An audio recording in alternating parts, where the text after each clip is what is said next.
In this week in MMA, Matt, we're going to change things up a little bit. We're going to get into round number 1, the Twitter Purge, the weekend recap, the preview of the week that is, and Matt, at the end of the week, the 2-minute breakdown. So look forward to those, and without further ado, let's get into it.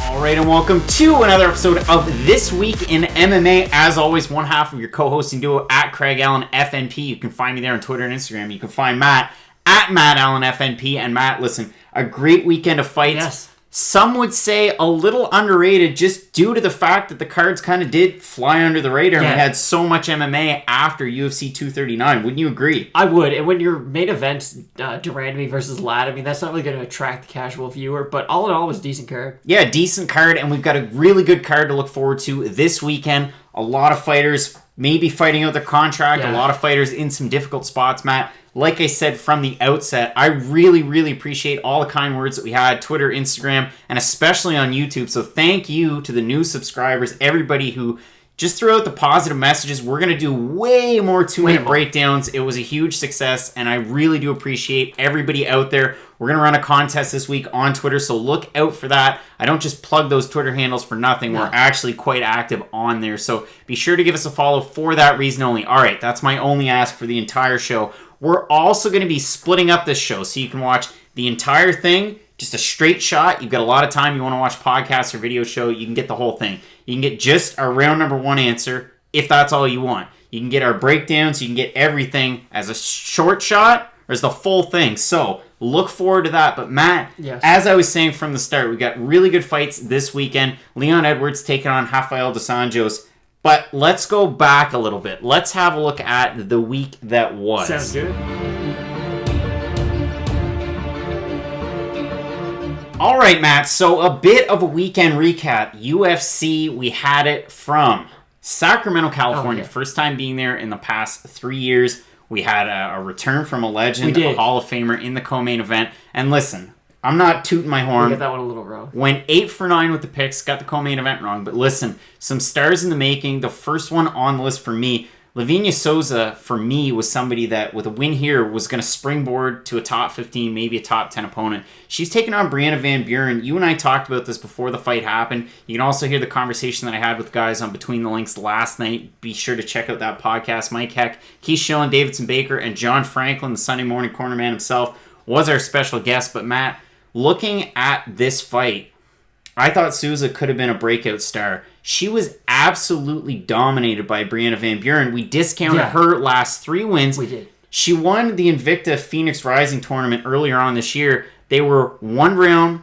5-minute fights. Which was very upsetting because they didn't really tell anyone that going into it. And then all of a sudden I was like, man, I'm going to watch like a Pride-style tournament tonight. And then they went. And with our first fight of the night, it is a 1-round contest of 5 minutes. And I turned the TV off because I was very upset. Yeah, so that happened. And for me, for a lot of people, it was, hey, you know, Brianna Van Buren, what's she going to bring into this? Because, yes, out of those 3 fights, she had 2 finishes over decent opponents, and Kaylin Curran was the final one. She trains at Ruka Sport. She's 4-7. I will say that. But otherwise, I mean, Gilroy Wrestling, she has a huge wrestling base. But in this fight, it was her combinations and her pure boxing ability. She looked fantastic. She called out and said, I want a top 10 opponent, and I think she totally deserves that. She beat somebody who was deserving of that. Automatically, she assumes that role. She's the lineal top 10 challenging champ. She deserves that shot. Yeah, without a doubt. I mean, you really summed it up as perfectly as you could. And that was the thing, too. Coming off that kind of Invicta tournament, you didn't really have much of a baseline for how good she was going to do in the UFC, just due to the fact that the structure was so weird with that tournament. Yeah, you got to see kind of little flashes here and there, but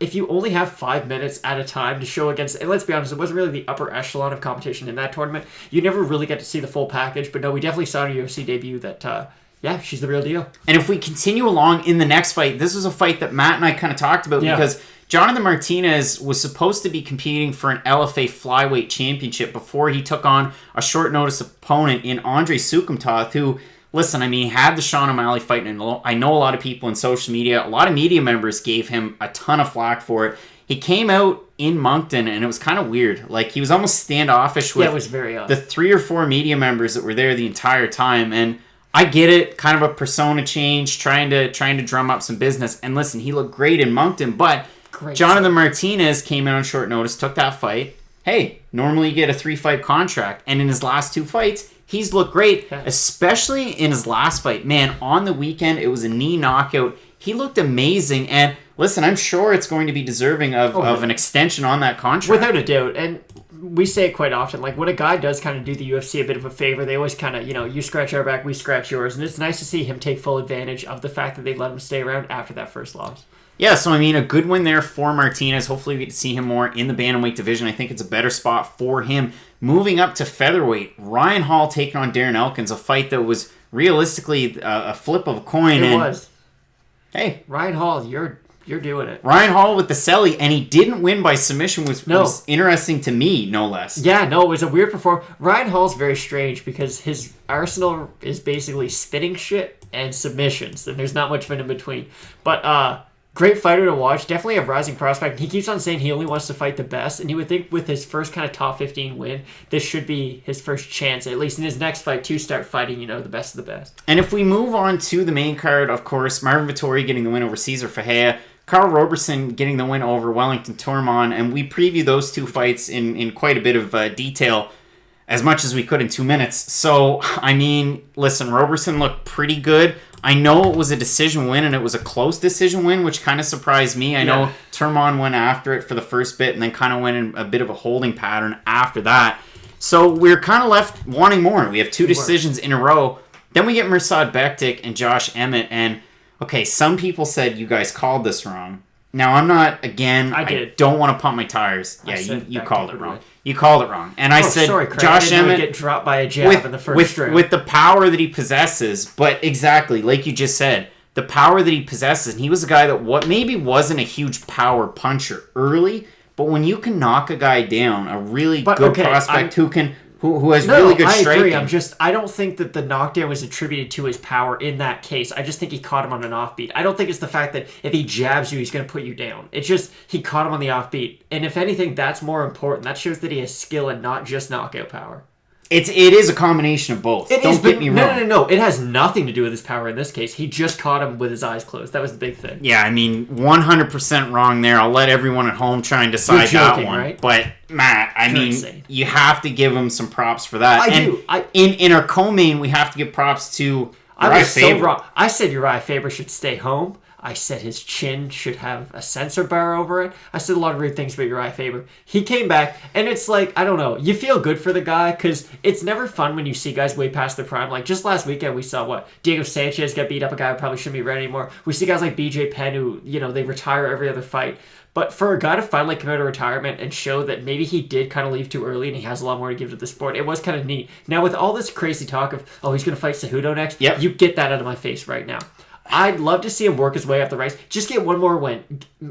Match him up against a top 5 guy. Maybe Dominic Cruz has come back, do the 4th fight. I know there might not be much of a market for that, but it would just be interesting. These 2 kind of older guys.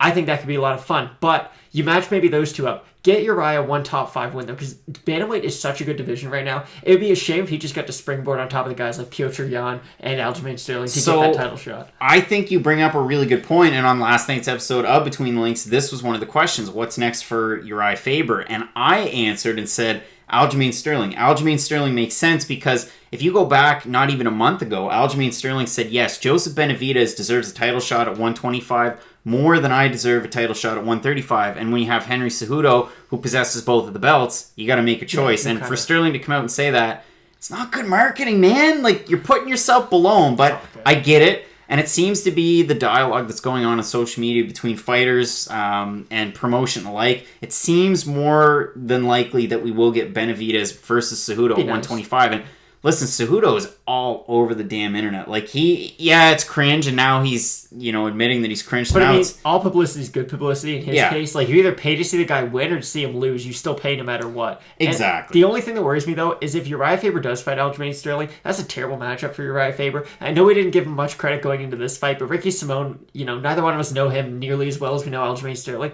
Aljamain Sterling's good at everything. And he's kind of just like Uriah Faber, but younger and better. The thing for Ricky Simone, he was on, an uptick. He was ranked at 15th. Definitely thought he was going to win. And for Faber, you got to capitalize on this now. And another thing that I looked at was Google Trends and the biggest pops over the weekend. So Leslie Smith had a little bit of a pop. I looked at Jordan Young, undefeated, a great triangle armbar win, bit of a pop. Who else over the weekend had good fights? John Howard on Thursday at PFL beating, Ray Cooper III. A great win for John Howard.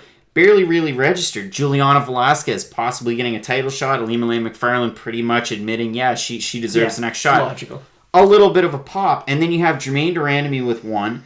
Actually, Brianna Van Buren, that was why we brought her up before. She was second. Number one, and the way the Google Trends works, if you rank things against each other, it's a scale of 100. Your number 100 and your biggest pop that lasted was Uriah Faber. He got all the attention, but this is really, really big. This was bigger than UFC, Bellator, PFL, Dana White's Contender Series. This was the biggest event in fighting this week, and I know this week coming, there's still going to be a bit of a discussion. You've got Manny Pacquiao and the Thurman fight this weekend that's going to dominate the headlines. We're not going to cover it in any detail, but Uriah Faber is going to stick around in the minds of a lot of people. So for me, as a long-winded explanation, Dominic Cruz was a name that didn't even enter my mind. I think that's a Legends fight that you can sell, but it's going to be competitive as well. Yeah, exactly. But I wouldn't be disappointed if he ends up fighting Aljamain Sterling. The only guy who I wouldn't want to see him fight is a guy like Piotr Jan, who no one really knows that much about him. He's kind of one of these unknown guys, but he'd probably violently finish him. You know what I mean? Give him a guy who has a name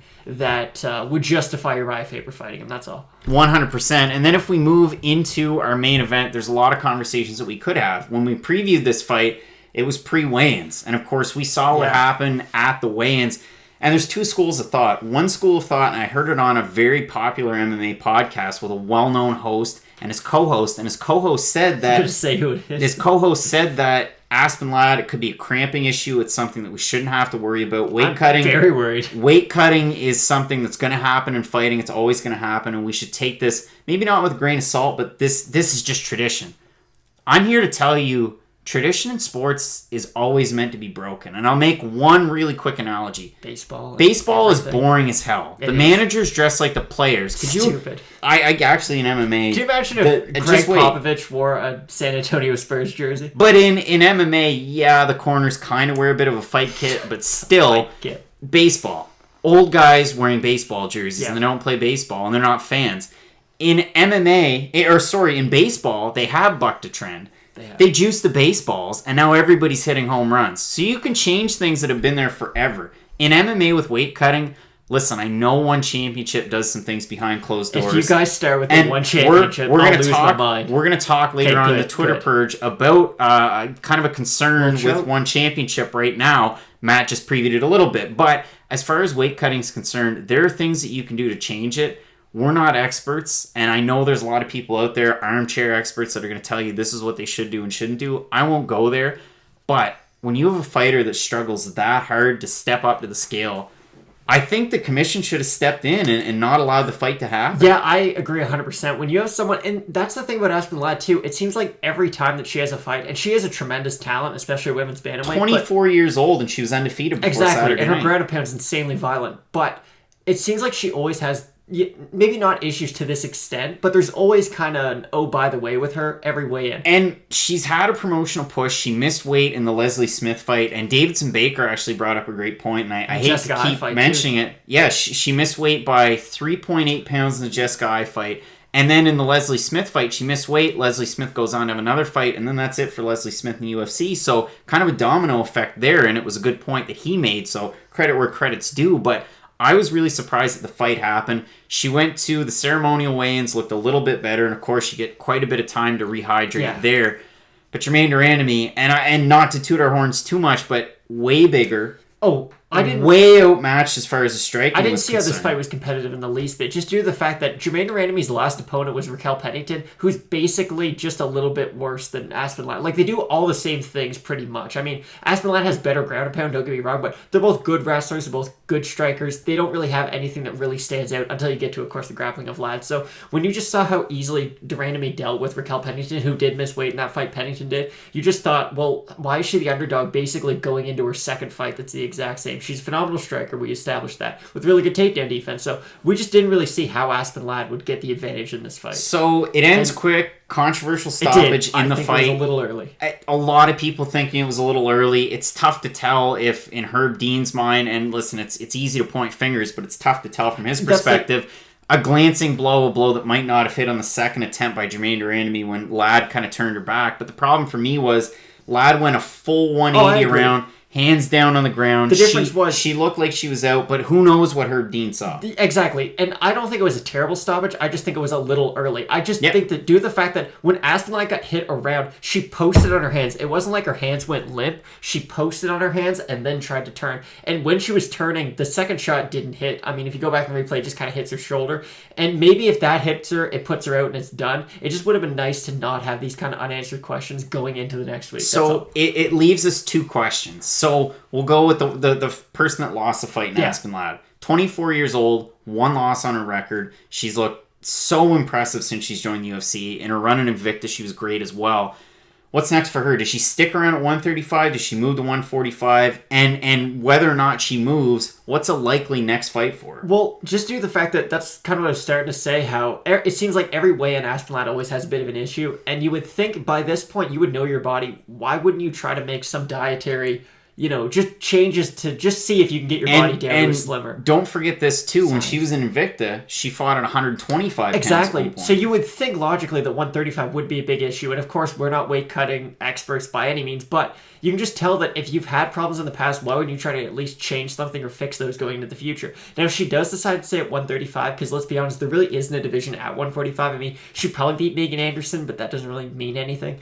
I would like to see her fight the winner of this weekend's fight between Irene Aldana and Raquel Pennington. Just bring her back up. I think that they're kind of in between that 8-4 range that you won't beat them to get a title shot, but if you do beat them, you can kind of stay in the elite of that division, and I just feel like that'd be a good matchup for her. And the good thing, too, is I know she got dropped, but she didn't take that much damage, so it's not like Aspen Ladd's going to be out for, 8 or 9 months going down. She could get a fight booked in, 4 or 5 months maybe, and that would be a comfortable amount of time because she definitely does need to heal after that. I mean, you don't get dropped like that and just be fine the next day.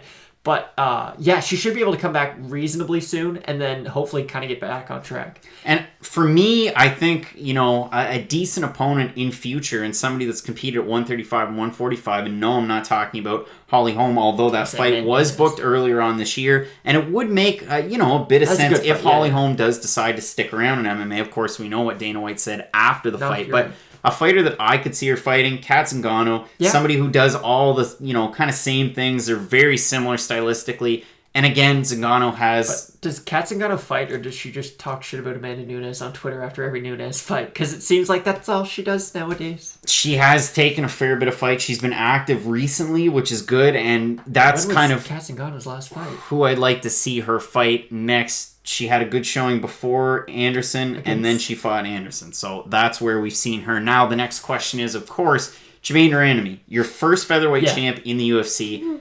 Then she dropped down to 35, and she's looked good in those last 2 fights. And she's been relatively active as far as Jermaine Durandamy's concerned, someone who would typically take only a fight a year. Undefeated in Muay Thai and kickboxing, 9-3 now in MMA, and she beat a guy. Kind of neat. Realistically, for my money, she's the next likely challenger at 135. Here's the bad thing, though. I think she is the likely next challenger. I mean, maybe Nunes moves up to fight Cyborg again. I don't really need to see that fight all that much. We saw how it went the first time. It'd be a fun fight at 135. I know they did fight before, but that was years and years ago, so you think it might be a little bit different. The only issue is Jermaine Durandamy does everything pretty much the exact same that she used to. Amanda Nunes used to be pretty wrestling and jiu-jitsu dominant, but now she's just amazing at everything. So...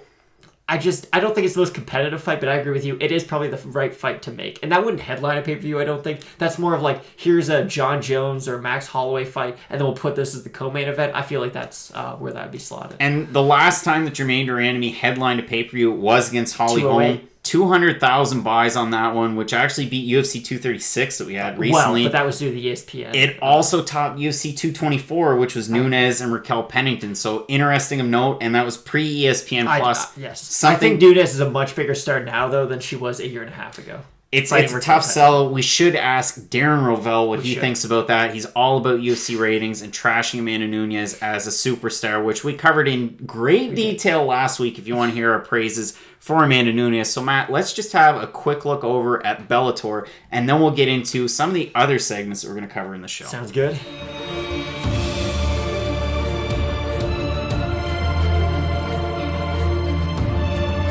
All right, Matt. So Bellator 224, we had this on Friday night. So it happened before UFC Sacramento. We had 3 post-lim fights. Yeah. And listen, once the fights are over at about 1:30 a.m. Atlantic time, I get pretty tired. But you know what? There were some decent fighters on the undercard here. You had the Canadian Gabriel Varga. Did not look good in the first round. No, looked good in the second round, though. Look good in the second round. He was able to get the win there. Bellator kickboxing champ. Kiefer Crosby coming over, making his American debut with Bellator. We sung his praises beforehand. Loses to Mike Jackson by disqualification. He ended up kneeing him while Jackson had 2 knees down on the canvas and his arms were up. An illegal strike there. The commission decided no dice. Leslie Smith made her Bellator debut. She did. She's fighting for a title next. Very important fight, and that's why we decided to talk about these prelims. A great fight against Sinead Kavanaugh. Yeah, that was a fun one. This was one of the most fun fights you're going to see in women's featherweight, apart from... Leslie Smith has an exciting style. They had 2 other women's featherweight fights on this card, which was awesome. But Leslie Smith, like you said,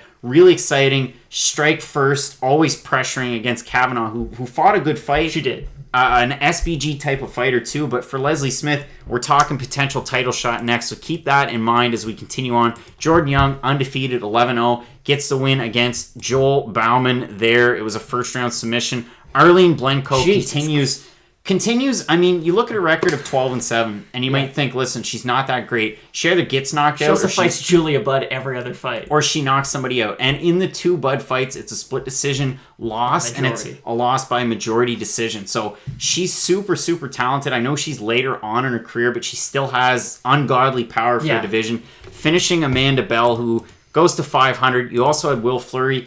SBG Products 6-1 gets the win by decision over Antonio Jones. He was all over Jones just the had way entire better fight. jiu-jitsu for the most part. AJ Agazarm, you know him as the BJJ specialist, the Diaz team guy, representing the 205, gets a win against a guy who was 0-1. Yeah, that didn't mean. Yeah, that fight just. It was a lesser win than what you're going to see Dylan Dennis get in the future. So keep that one in mind. And then Christian Edwards, Justin Vargas, you get Edwards getting the win there. Then if we move on to our main card, Ed Ruth looked great. He did. Ed Ruth gets the knockout win over Kiichi Kunimoto.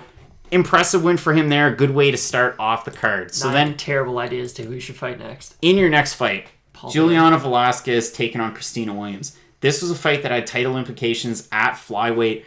What did you think of this fight? Because, Matt, I know you would pick Warhorse all day and all night. I don't want to talk about it, to be honest. I really had high hopes for Christina. I thought that she'd be able to keep it on the outside, use her kicks, but that just She kept it on the outside. Well, she did, but how did it go for her, Craig? She kept her back against the cage, and she's like Tyron Woodley did. She's a black belt in Taekwondo, and she needs to push forward, but Velasquez just continued to pepper, and push forward, able to get the win there. Velasquez looks great, undefeated. Definitely fighting for a title next. I think she poses the biggest test to Aleem McFarlane that we've seen yet, because Valerie Letourneau, if we even look back to that, and that was a tough test, this is a Valerie Letourneau that fought the best of the best in the UFC. Yeah, she's past 35 in the division. So for Velasquez, I think she's at the perfect time of her career. Yes, she's only 9-0, but she's in her prime right now. It's a good fight to have. Exactly. In our co-main event, Matt, you and I talked about it. Really similar stylistically between Rafael Carvalho, former middleweight champ, taking on Chitty Bang Bang and Joe Kiwani. And you saw Carvalho pre-fight when they showed this on DAZN. He was backstage and he was taking his coach down. And Big John said this way before the fight happened. Carvalho's going to take him down and win. Yep. Exactly what happened. Yeah. Rafael Carvalho got on top of him. Joe Kiwani He has no ground game at all. You look at the John Salter fight, a first round win for Salter, and it wasn't even close. No, but you think John Salter's a hell of a grappler. Maybe it'll be different against the guy who's not really known as the grappler. No. This was basically Craig probably could have taken him down and just grounded him out for 3 rounds. You know who he reminds me of? He reminds me of a kickboxer. It was just insane. Just work on your ground game. It's not that big of a deal. And you would think if your striking is at such a high level, maybe we don't need to work strictly on your striking. Maybe we can just take a little bit more time, work on our wrestling, or at least make it so we can get back up. Nope, didn't even happen. Chitty Bang Bang. Chitty Bang Bang. Got to go back to the drawing board with or the regional scene with Anthony and Joe Kwani, and then in our main event, so Julia Budd's taking on the Big Bad Wolf. Curtis Millender. That's what it reminds me. The Big Bad Wolf. That's my bad. I just remembered. The Big Bad Wolf. Yeah. Olga Rubin. It's quite the walkout. The best walkout. And I said this in between links. Keisha attacked me, but Brad Pickett was getting her into the fight by doing the pre-fight. Not only, ugh. It wasn't abuse, I understand, but still. Okay, what Jason Perillo does to Cyborg might be, though. That's even more. But it hauls off. Olga Rubin comes in undefeated. She had really good wins coming into this one. How'd she leave this? She really did, but it was a teep kick to the liver. And listen, I had to go out there and figure out what's the exact difference between a teep kick and just a regular front kick. Yeah. You got to put that knee out there first, and you lead with the knee. It's almost like pitching mechanics where your elbow has to be. So keep that in mind. Maybe go out there and watch some of those videos. One's more like a whip, the other one's like a push. Exactly. So Bud, knee out, push right to the liver. And it didn't look like it hit all... Like, it definitely connected, but it was one of those things like you're like, oh, that's just a teep. And then you kind of saw the reaction afterwards. And there was a split second where she was kind of like, yeah, I'm all right. Yeah. Ooh, boy. Not a great poker face. Bud just pushed her back, landed a barrage of knees and strikes, gets the win. So there's a few things to unpack. Yes, let's go. So first thing, and she has talked about fighting Cyborg, and now it's kind of out Gabby there. Garcia. She's talked about fighting her. That's what happened post-fight. So post-fight, she says, listen, these cross-promotional things are cool. My husband fought guys that were 100 pounds heavier than him, which isn't true. Lance Gibson never fought anybody. He fought Gono back in his one UFC fight. Sure. I'm talking about crazy dance moves, Yeah. crazy intros in Dream and Pride. That's who he fought. And Lance Gibson, look at him now. He big boy. Yeah, he is a big boy. He probably outweighed him by 100 pounds. Either way, so Julia Budd wants to fight Gabby Garcia. Gabby Garcia comes out today, and we're doing this on Tuesday. It's going to come out tomorrow on Wednesday. Gabby Garcia said basically, and I'm paraphrasing, watch what you wish for. Gabby Garcia, I will say, she's 6-0 with 1 no contest. Yeah. Her last 3 fights, win, no contest, win. All the fighters she's fought, never had any pro MMA fights. Bunch of grandmothers. She fought Barbara Neppelman-Sano in her last fight, who's a great kickboxer. She's young. She's like 26 years old. Yeah. Got a key lock win there. You know, arm extension, the old key lock. The no contest was, I believe it was due to an eye poke. She's missed weight in one fight before, and lately she's been weighing in at between 226 and 246, somewhere around there. The perfect heavyweight weight. Julia Budd regularly weighs in at 145 pounds, and she's no joke. She takes it incredibly serious. You're not going to see her missing weight. I think Rise and Cross Promotion's great. I don't think this ain't it, though. If we look in the last year, so you've got Reina Kubota coming from Ryzen to Bellator and gets starched. You look at Darian Caldwell goes over to Ryzen, gets starched. Horiguchi comes over to Bellator and starches Caldwell. So Bellator has mixed results so far. Well, they're the difference is that Horiguchi's considered like pound for pound in the world a great fighter, and Julia Budd nor Gabby Garcia are really included into that category. So we'll see what happens. Gabby Garcia. For me, Chris Cyborg has a fight against Felicia Spencer coming up later on this month. Couldn't care less about that fight. It's Chris Cyborg's last fight in a UFC contract. She's had issues with the promotion in the past. She's talked about wanting to go to bigger and better places. She actually said, and if you look at the article that I wrote about it, Julia Budd Cyborg, that's fight to make featherweight. Chris Cyborg said after Julia Budd got this win that Bellator has the better featherweight division, and obviously she's not wrong. Because they have a division. Because they have one that they actually have fights in, and it's fun to watch. Let's be honest, though, if Nunes went over there, she No, exactly. But do you think that a move for Cyborg is likely later on this year? So I was thinking about this. I was thinking if Cyborg and Nunes do have a rematch, would it be any different than the first fight? I don't think it would be in the least bit. Just due to the fact that Cyborg now isn't the Cyborg of 2011 who is just running over everyone in 30 seconds. Like, she definitely has aged and her game has showed it.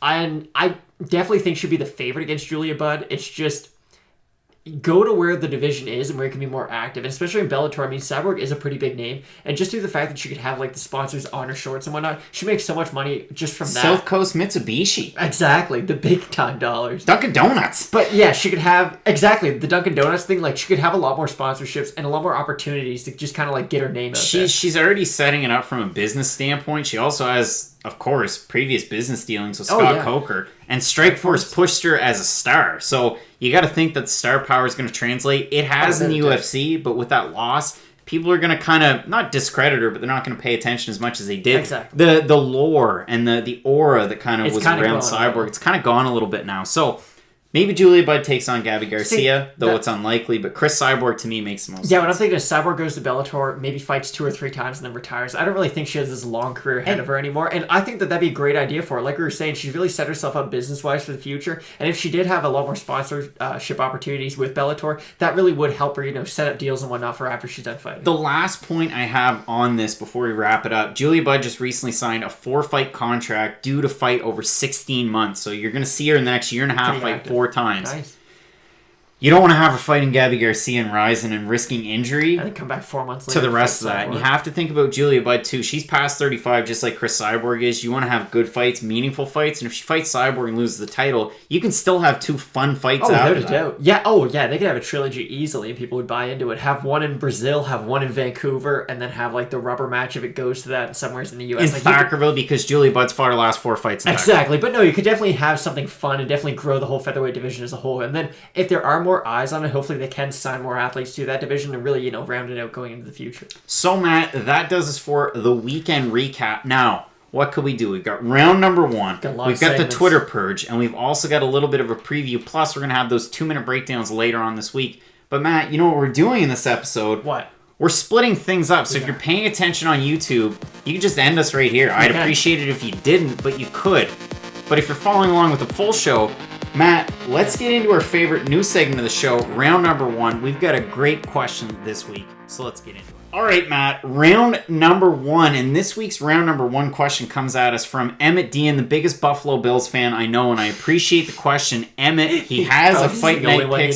He has a fight night pick shirt at home. Oh, he should definitely wear it in the next question. So, Matt, let's hear what Emmett has to say. Okay, who is your Mount Rushmore of MMA?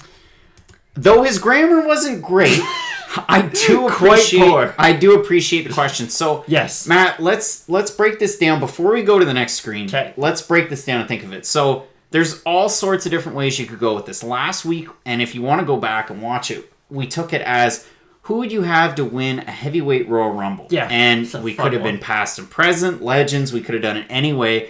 We had almost like a March Madness bracketology type of thing where we randomly seeded people. So Emmett's question, your Mount Rushmore of MMA. So you can take popularity, skill, accolades, really however you want to do it. If they failed a drug test, you can take them off. I mean, really, the criteria is up to you.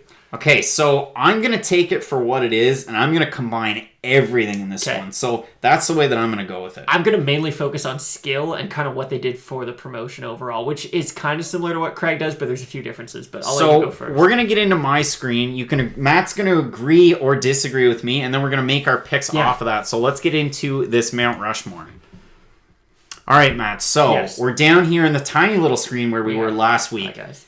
Next to us is going to appear the Mount Rushmore of MMA. So, Matt, let's start with my very first pick, my first guy on the Mount Rushmore. For me, it's also going to be in a bit of a chronological order, which kind of gives it away. So, number 1, Hoist Gracie. For me, he wins UFC 1. And hey, maybe it wasn't a huge deal, but it was a building block. Then he goes out there and wins UFC 2. He creates a rivalry with Ken Shamrock. And Ken Shamrock, if you've watched any of the UFC 25th anniversaries, any of the ESPN podcasts, listen, he was like a superhuman type of guy, and he was a huge superstar. Red shorts. He was already competing in Pancrase. He was already competing in professional wrestling. He was a big deal. He was a huge crossover superstar. He was a Brock Lesnar of the 1990s. So Ken Shamrock was great, but there was this little guy, Hoist Gracie, who's not that little, but was able to finish him pretty little and get wins over Ken Shamrock and really boost the sport and show that, hey, wrestling and boxing are great, and so is kickboxing and Muay Thai. But you can take people to strangle them. Jiu-Jitsu is a huge base that you should have. And listen, we're having this argument now in 2019, what's the best base? And wrestling seems to be far and away. Just grappling is. Exactly. But Hoist Gracie, what he was able to do with the sport, he continued on in his career, of course. He had the trilogy fight with Ken Shamrock years later in Bellator, which is absolutely insane. But for me, Hoist Gracie is my number 1. He has to be on the Mount Rushmore. He put the sport on the map, and that's why he's on Yeah, I agree with that. The only person who you could use maybe as someone else, and just kind of like the pioneer categories, if you want to put Faber there instead, just do the fact that I feel like maybe a Ken Shamrock beats Hoist Gracie. Either guy could be on that list, just depending on how that fight went. But I feel like for Pioneer, it doesn't matter who it was. I don't think anyone would have gone on the win streak that Fedor did personally. And just the fact that he kind of grew pride and he was this Russian, he didn't talk. Just, he really let his skill speak for itself. And he would be the only person you could put in kind of like that Pioneer category of Mount Rushmore, not Hoist Gracie. But I do agree. And I would argue, you've got Hoist Gracie, you've got Sakuraba, you've got Ken Shamrock, you've got Fedor Emelianenko, you've got Vanderlei Silva, you got Chuck Liddell. Now we're kind of moving a little bit further on, which is going to bring me to my next guy in the Mount Rushmore. And Matt, I feel like just due to a country type of bias, you might agree with me here. Not impressed by your performance. My next guy, and listen, and this isn't a joke, do not storm Area 51. If you do, you're totally insane. But if George does, you guys might win. George St Pierre, he's on the Mount Rushmore. Yeah, what this guy was able to do in his career in a sport that was tainted a little bit by, performance enhancers. This is a guy that claims to be, and from all accounts, is 100% legit.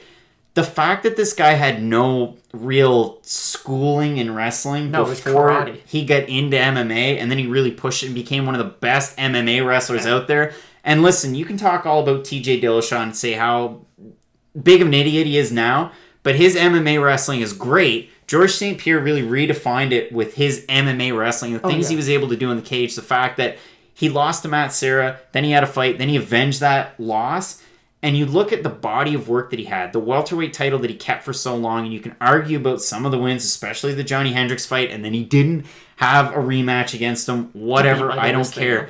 But he comes back after so many years off, and you can also say, hey, Michael Bisping, he's over the hill, but still. That was a great fight, though. That was a great fight. George St. Pierre, living legend, and that's why he's on my Mount Rushmore. Yeah, I couldn't agree more. And for people, and especially people who might not be viewing from Canada, words can't describe how big he was in Canada at the time. Like, you couldn't turn the TV on without seeing 6 commercials with him in it. Whether it was Gatorade, Under Armour, Sport Check, there was posters and billboards of him all over the country. He won Canadian Athlete of the Year over guys like Sidney Crosby, who are kind of globally known. I mean, George St. Pierre really was kind of like the face of Canadian athletics for a number of years, really. He's not just making this up. And we talked about this really early on when you and I started doing shows together. The reason why we got into MMA, and again, there's going to be some bias in this, but George St. Pierre, we used to buy pay-per-views when we were kids, getting into it for George St. Pierre, Shogun, and Shogun, and Jon Jones, and then it just kind of spiraled out of control from there. But George St. Pierre, I don't think there's going to be a lot of people that are going to argue this one on the Mount Rushmore. The accolades, the skill, and what he represented for the sport too, because he was a guy who a lot of guys in his era were just kind of like these big kind of muscle-bound junkies, and yeah, he's built like a statue, but he was very respectful. He was all about kind of like the martial art way. He bowed, he wore the gi out to the cage. I mean, it was all about respect for him, and he was kind of one of the first mega stars. Like we said, you didn't have to just pay attention to MMA to know who GSP was. If you watched TV, you would know just his name. I mean, even in movies where he gets stabbed at the end and killed by Steven Seagal, or if he fights Captain America on a boat. Exactly. Huge crossover star. One of those guys that really had a well-rounded game and type of aspect to MMA. And that's why I have George St. Pierre on here. Now, I brought up a fighter a second ago. One of those guys that got us into MMA, but one of those guys that's still around. And this one could be controversial just due to his past. But Matt, what do you think about the inclusion of Jon Jones on this list? The only thing I would do is switch him out with DC, because personally I do feel like if you fail a drug test, takes you off, and you can say, oh, well, Hoist Gracie did later on in his career. I don't really...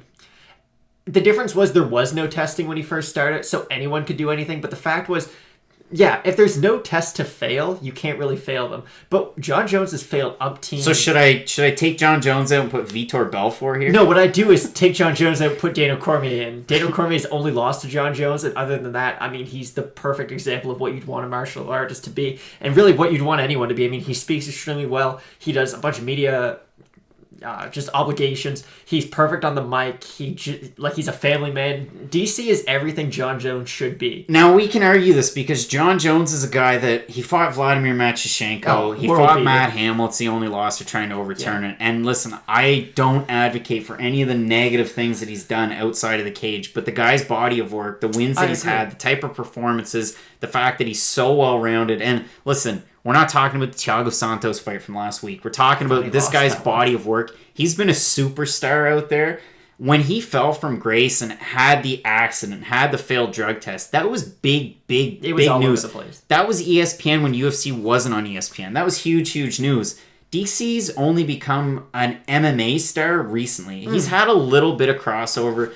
And the promotions pushed him. You think about like the commercials he's been in, things like that. There's been a UFC push, but Jon Jones is such a big star, and he's so, universally known. His performances are so great, and he holds so many all-time records, especially with the number of title defenses that he's had, that you can't ignore just how big of a star he is. Oh, I agree 100%. And that's why I have him on the Mount Rushmore. It is hard to disagree with it. Just due to the fact that DC, again, he never failed a drug test. He puts on exciting performances, and I feel like if he did have the marketing behind him that Jon Jones did, when Jon Jones even was early on in his career, exactly, too. I feel like they probably would be equal stars at this point. I mean, you got to remember, DC started in Strikeforce and was beating the brakes off guys who went on to fight for titles in the UFC. I mean, Bigfoot Silva didn't fight for the title. He lost to, Bigfoot Silva gets knocked out by Daniel Cormier in the heavyweight Grand Prix for Strikeforce, and then he went on to fight for a UFC title. So it's not like he fought a guy, after his prime. He fought them in their prime, and he was beating all these guys, Josh Barnett, Bigfoot Silva. Like, these were huge performances that really put DC on the map. It's just,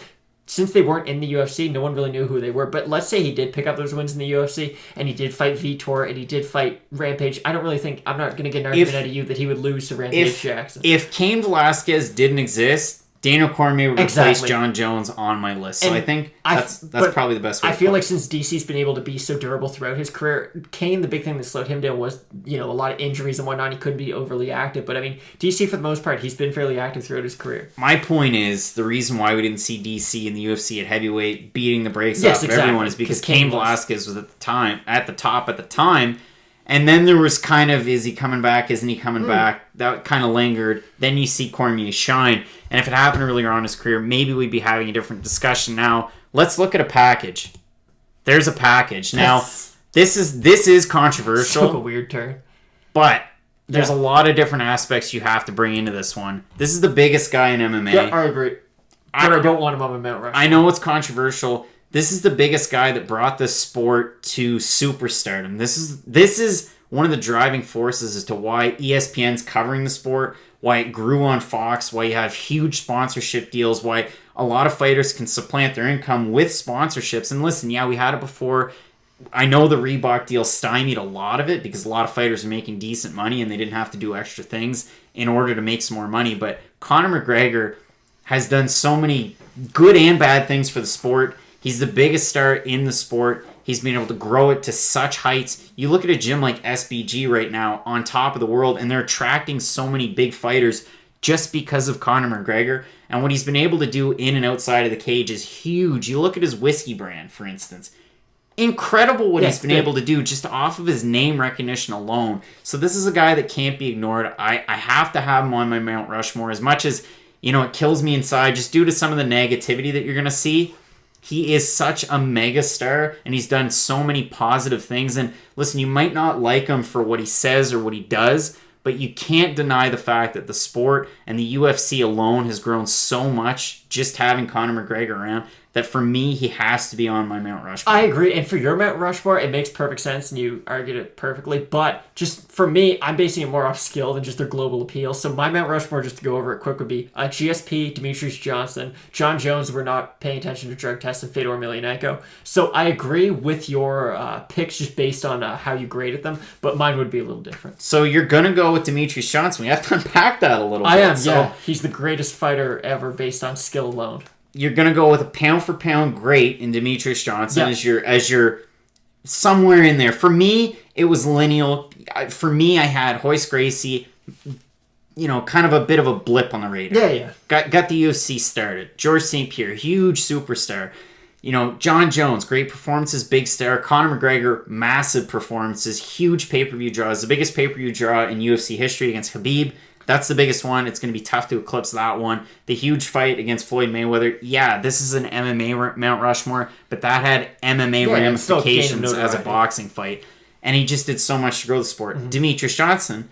Skill-wise is so much better than Conor McGregor. No, exactly. That's what I mean. Like, mine isn't based on their global appeal. Just due to the fact that Demetrius Johnson, as a martial artist, I don't think there's ever been a person to reach his plateau. And maybe, Henry beat him, but, like, if you defend your title 12 times, eventually someone's going to come and have a close fight with you. I did think Henry won that fight, but still, Demetrius Johnson, just pound for pound, just due to skills, no one can do or mix together just all the different martial arts as well as he can. Now, Matt, I really like that pick. We got to throw in a few honorable mentions, and I will start with with one right here. And Fedor. there's a couple of fighters with recency bias that, it's going to hurt it a little bit.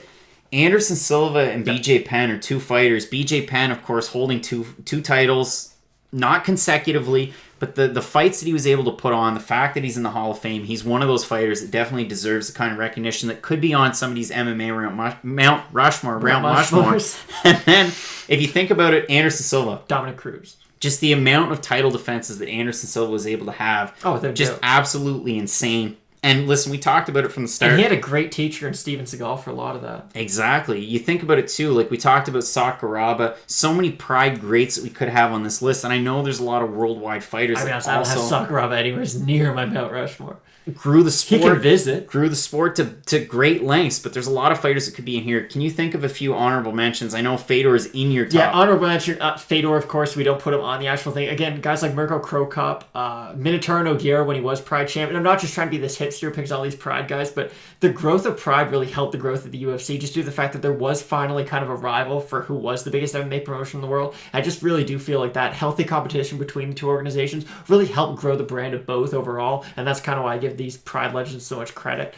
Other guys, Anderson, like you said, Demetrius Johnson, of course. Guys who aren't going to get the credit that they probably deserve at the end of the career. Guys like Douglas Lima, guys like Michael Chandler, who just due to the fact that they never fought in the UFC. Jens Pulver, again, who definitely should be in the UFC Hall of Fame, but he's probably never going to be there. Frank Shamrock, if he wasn't a terrible human being, he'd probably be on there too, but he locked a dog in a car once, and I can't like him anymore. Who else? Do you have any other guys who'd go up there? Ken rivals Hoist. You could. They're kind of interchangeable. You kind of need one. Hoist had the success, so that's why he's on my list. But hey, Emmett. No, can't have him. Emmett, I hope this answered your question. MMA Mount Rushmore. And listen, this could be somewhat controversial, so let us know in the comments. Yeah. Don't just bash us, but let us know who your top 4 are that you'd have in your MMA Mount Rushmore. Some of the best ones I'll post on Twitter, at Craig Allen FMP, at Matt Allen FMP. She could probably be in one. We're going to share them around.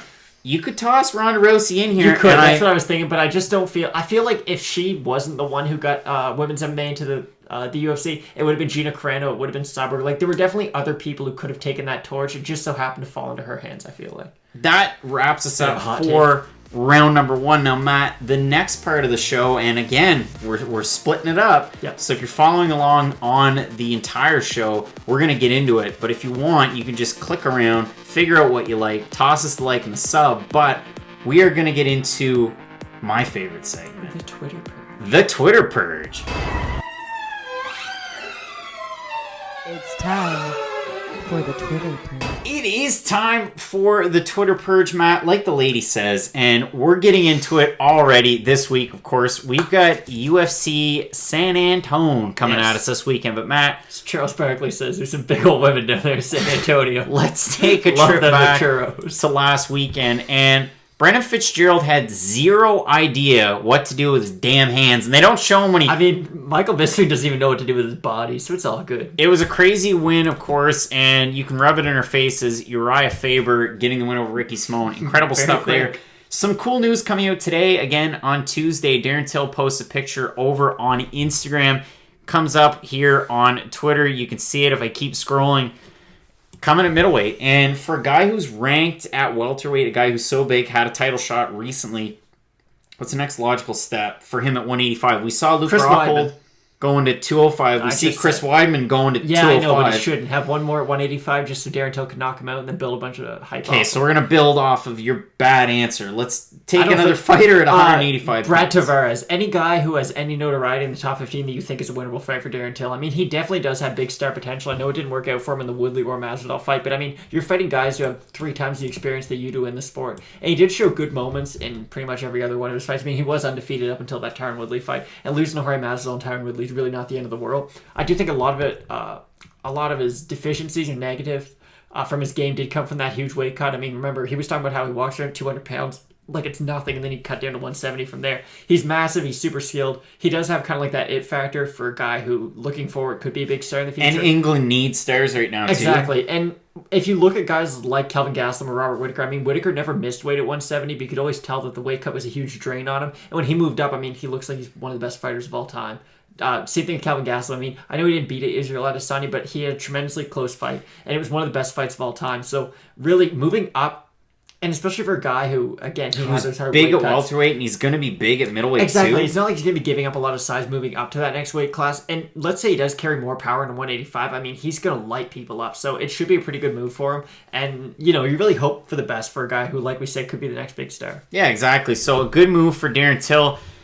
And Now then the news gets rough. Oh, Abel. So Abel Trujillo, who was originally scheduled to be taking on former Bellator lightweight champ and a guy who wrecked house in Bellator at one point, had a rough go in the UFC, and Will Brooks. So Battlefield FC 2 was supposed to be coming out, and it still is, July 27th, same day that we're going to get UFC, and you got a pay-per-view there. Of course, with time differences, if you're a big hardcore MMA fan, you're paying attention to this show, you might be watching Battlefield FC 2 earlier on in the day. So that was a big fight on there. I believe that was right at the top. So news came out in the last couple days. I saw Gleison Tebow does an interview with our friend, Korean John, KHK MMA. You can find him with Kumite TV. So it comes out Gleison Tebow, and I thought, why in the hell is John interviewing Gleison Tebow? Like, does John have a leg up? Does he know something we don't know? And it comes out that Gleison Tebow is going to fight Will Brooks. So then that's just kind of pushed aside, okay, Abel Trujillo's off the card. But if you look at this, Abel Trujillo was arrested in May 24th. My question is, and you can go into great detail. Aaron Bronstetter did a good write-up with TSN, one of the best in the biz, great Canadian as well.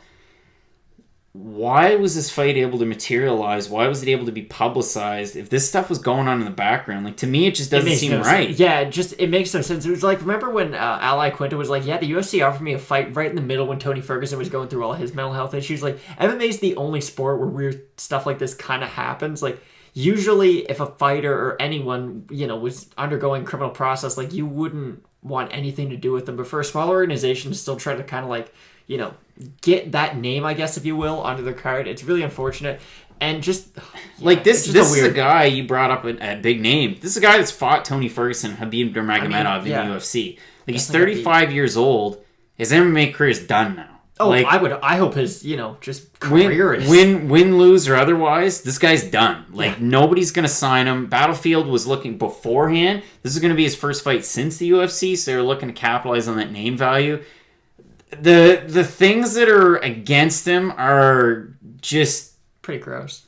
Yeah, man. Like, I mean, Gleison Tebow versus Will Brooks should be a fun one. That's one positive. But yeah, this is absolutely ridiculous. Then we go from one extreme to another. So Will Chope on, I believe it was Instagram, comes out, says some negative things about One Championship. One Championship responds with basically a defamation order, and it says the 17th of July 2019. We're recording on Tuesday. That's the 16th, so dates are wrong there. But so it came out. Body Lock did a good article about it, and I know this isn't quite, the Twitter purge. It's not on Twitter, but different things happen over social media. Chatry comes out, obviously the head of One Championship, and says, so there's a defamation suit against Will Chope. They're threatening defamation with libel. Chatry says, thank you for your post. Well, I actually agree with most of what you wrote.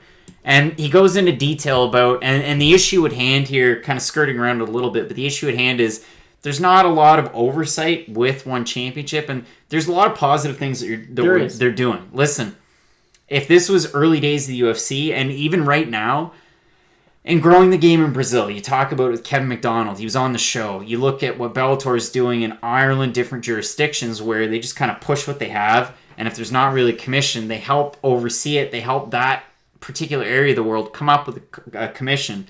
But just as far as oversight and transparency right now, there's just not a whole lot of it with the promotion. And I think with Will Chope coming out and speaking out against it, maybe he wants to see some changes there. And I'm sure we're going to have to see some changes. Like right now, you look at it, and a previous announcement, somewhat recently, One Championship came out and said, hey, we're going to be hiring at a few United States locations. We're going to look to push the promotion there. Of course, they have the deal with TNT. So if you're going to have fights in the States, there's going to be commissions. And the kind of, behind closed doors and behind the curtains type of weight cutting, yes, there's hydration testing, but there's just not the results. But even the hydration testing isn't available to media or the public. See, that's the big problem with One Championship. And Luke Thomas was one of the first guys who started explaining to this and kind of got me on board with the thinking of it. It's just, there is no transparency. They keep on saying, or people like to say how One Championship fixed weight cutting, but they never really go in depth as to the process that did fix weight cutting, because there's no media allowed at weigh-ins. You don't know what the fighters actually weigh in at.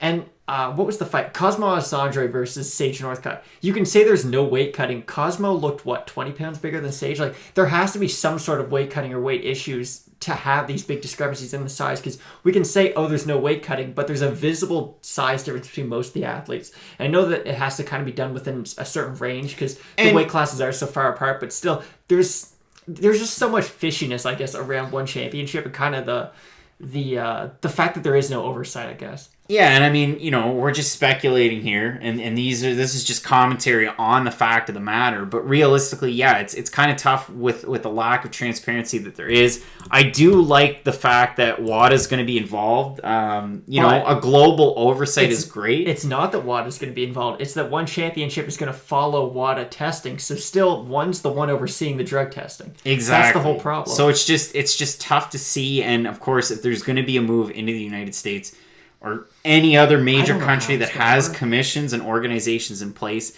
you're going to have to follow those rules. You can't, kind of have your own set of rules.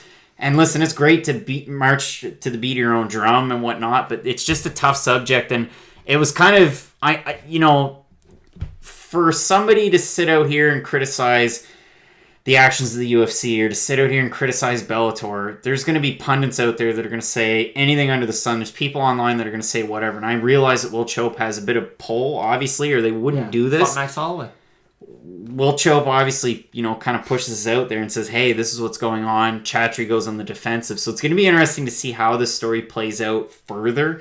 And listen, we've been big on one championship. They're doing some great things. They're doing great things. Rich Franklin, Miesha Tate on board, big superstars. Demetrius Johnson on your Mount Rushmore of MMA. He's competing in the competition. Yeah, you've got Eddie Alvarez as well. Gary Tone in front of the show. Listen, they're really pushing great things. Esports too, huge investment there. But this is just one of those issues that they're going to have to overcome. Yeah. And he did explain it there as well. When you're starting up an organization so recently and in developing countries that don't have these type of commissions, you got to kind of do something. And that right? does seem to be sort of the issue with one championship. They almost grew too big too fast and didn't have time to sort of iron out all these kinks as they were growing. They were like, okay, we're a small promotion, now we're a big promotion, but we're still going to try to run everything the same way. It's going to take time, but it is a pretty big concern moving forward. I mean, And the libel here as well, and as far as that's all concerned, you have to look at it, the same way as the UFC and other promotions.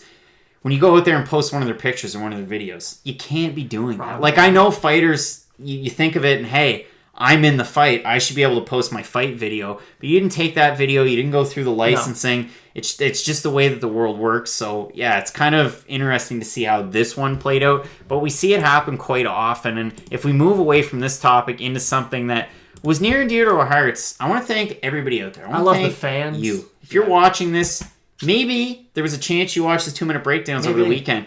And I'm not joking. They were a hit. Like, I seriously really enjoyed all the positive responses out there, but what I did enjoy was the negative response. And listen, people call us out for getting the Uriah Faber fight wrong. We went 8 for 9. Sorry, I didn't know a 40-year-old is going to knock out some young prospect in under a minute. That's you can't always be perfect, but listen. But we try. I will say, when I drink my ranch, I just drink it straight and I chug it. As Michael Johnson once said, I eat my shithole, I don't break it up into pieces. And that's how we feel about ranch. Yeah, exactly. So thanks to everybody that's been tuning in. And then if we move into one more thing, hey, listen, we're searching. So I will say this, Matt, we had a great weekend. We did. I really appreciate everything that everyone had to say. And if we go back to the main screen, Matt, listen, we got UFC San Antonio coming up. If you followed us to the end of the show, congratulations. We'll throw you a virtual bone. We're going to go drink some ranch. We're going to go enjoy ourselves. And listen, we've got some 2-minute breakdowns coming out later on this week. Really looking forward to those. Hopefully you can join us. Hopefully you can check them out. Again, thanks so much. You can find me on Twitter, Instagram, at CraigAllenFMP. You can find Matt on Twitter, at MattAllenFMP. Join us for the fights. We hang out on Twitter. We're always there. We are. And maybe there's a chance we're going to be on Sports Booth at some point, hosting another live event companion. We love hanging out with everybody. So hopefully you have a great week. Really looking forward to the fights, and we will see you next week.